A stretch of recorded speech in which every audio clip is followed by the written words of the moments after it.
The concepts covered are: how much water is available, forms of water, groundwater is an important source of water, depletion of water table, distribution of water, water management, what role you can play, effect of water scarcity on plants. Water is one of the most common and useful substances around us. Water is essential for the existence of all forms of life. After knowing the importance of water, awareness is being created by different organizations of the world. 22nd March is celebrated as World Water Day to attract the attention of everybody towards the importance of conserving water. The year 2003 was recognized as International Year of Fresh Water. How much water is available on the Earth? About 71% of the Earth is covered with water. However, all of that cannot be consumed by the living organisms. Distribution of water on Earth.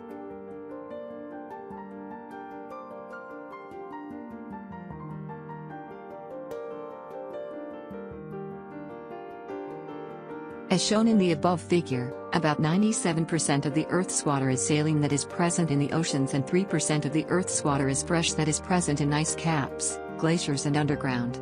This fresh water can be obtained from underground, rivers and lakes. Even then, just 1% of our fresh water is easily accessible, with much of it trapped in glaciers and snowfields.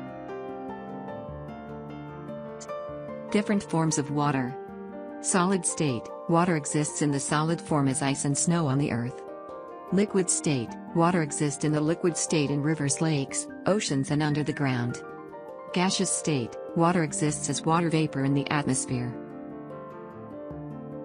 The water cycle. The water cycle is a natural process that continuously happens on Earth. The water cycle maintains the amount of water on the Earth. It can be divided into 4 phases.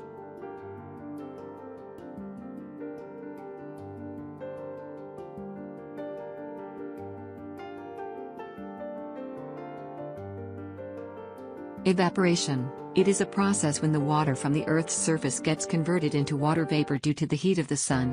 The water vapor then gets into the air. Condensation. The water vapor rises up in the atmosphere and get accumulated above, condenses and form water droplets. These droplets collect together and form clouds.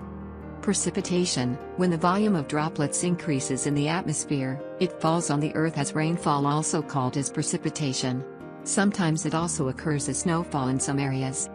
Collection of water. As the water falls back on the Earth, it travels along the surface and gets accumulated at different places like lakes, rivers, sea, oceans and under the ground. That's how the amount of water is regulated on the Earth. Groundwater. The water that falls on the Earth's surface slips inside the Earth and gets accumulated in the cracks and gaps of the rocks present inside the Earth. The water table is called the upper limit of the layer of water present beneath the Earth. The water table can vary from one place to another.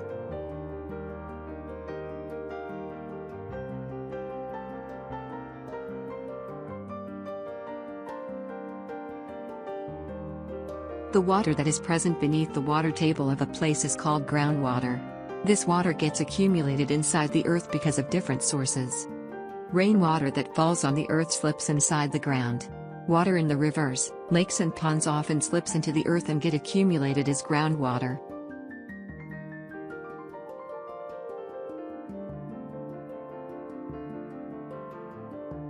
Infiltration. The process by which water accumulates into the ground by traveling through the soil pores is called infiltration. Aquifer. The underground layer of rocks that contain water present between their cracks and empty spaces is called aquifer. Aquifer and groundwater. How underground water can be obtained. Groundwater is generally obtained by digging wells, using hand pumps and electric pumps.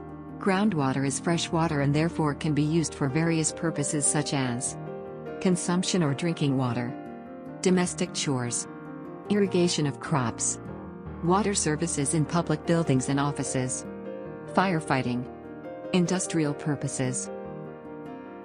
Water table depletion. The water table of a place may decrease if we keep on taking out more water than what is getting replenished due to rainfall. There are several factors that can cause water table depletion. They are as follows. Water table gets affected in different seasons.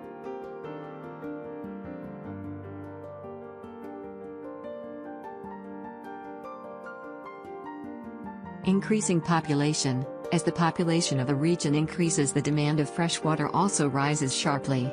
This means more water is being required. The increasing population demands more space, which leads to the construction of more houses, shops, industries, buildings and roads. The number of places like parks, grounds or forests decreases. All this reduces the possibility of rainwater getting into the soil particles because the concrete floors and roads do not allow seepage of water. The increased demand and usage of groundwater is compared to the replenishment of water tables. This results in depletion of the water table of that region. Increasing industries. Every industry requires water in its production process. As the number of industries increases, more water is drawn from the ground. All of this result in depletion of the water table. Agricultural activities. In case of no or low rainfall, farmers use groundwater to irrigate their land for agriculture. This depletes the water table over the years. Deforestation. We know that plants and trees keep the soil bounded together and allow absorption of water in the soil. Uprooting them exposes the first layer of the soil, which can get washed away easily. This affects the water table of that region. Low rainfall. In places where there is low or scanty rainfall, the underground water table is generally low. Distribution of water. The distribution of water across the earth is not even due to different factors such as rainfall and climatic conditions. Some places have a high amount of water while others face scarcity of water. For example, in India, places like Rajasthan get very low rainfall and hence have less water. The places like Meghalaya receive high rainfall and have a high amount of water. Hence, there can be times when one part of India faces floods while other is suffering from a drought-like condition.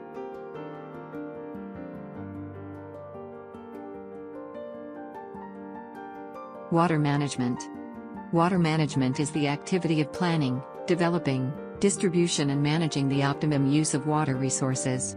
No matter whether a place receives a high rainfall or low rainfall, water management is necessary to ensure that everyone gets access to an adequate amount of water. Generally, the civic authorities of a region are responsible for the adequate supply of water in that area. They generally use a well-structured pipeline system to deliver water to every house and building of the locality. Not only this, it is also a responsibility of the civic authorities to prevent wastage of water and check if their supply system is adequate or not. Along with these authorities, every individual is also responsible for saving water and preventing it from getting wasted. Hence, we should always keep a check on how we use water in our daily lives.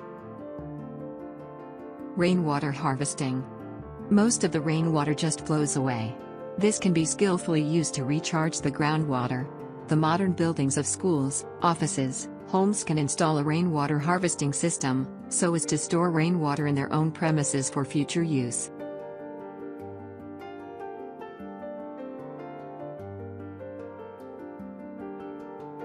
Boreas. An ancient practice of storing water involved construction of boreas. In old times, rainwater was collected in boreas. However, with time their usage declined. Now, due to scanty rainfall, people are again using them to solve the problem of water storage.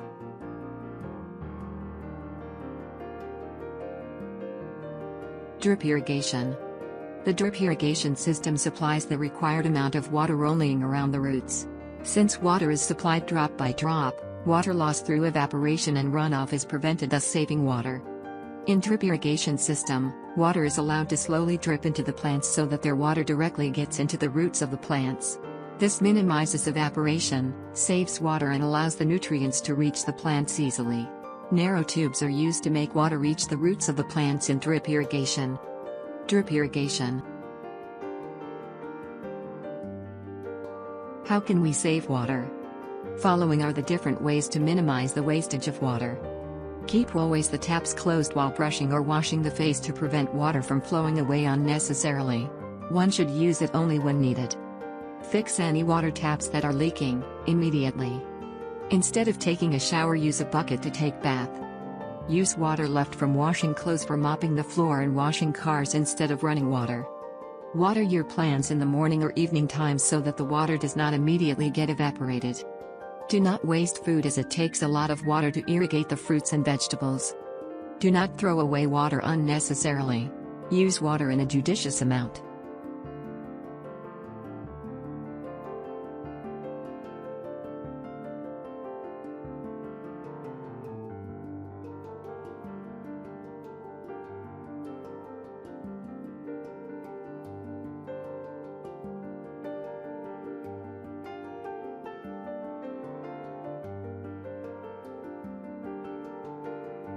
How scarcity of water affects the plants. The plants get dried up as they get no water and hence, they can die. There is no water to conduct photosynthesis and hence they are not able to produce any food.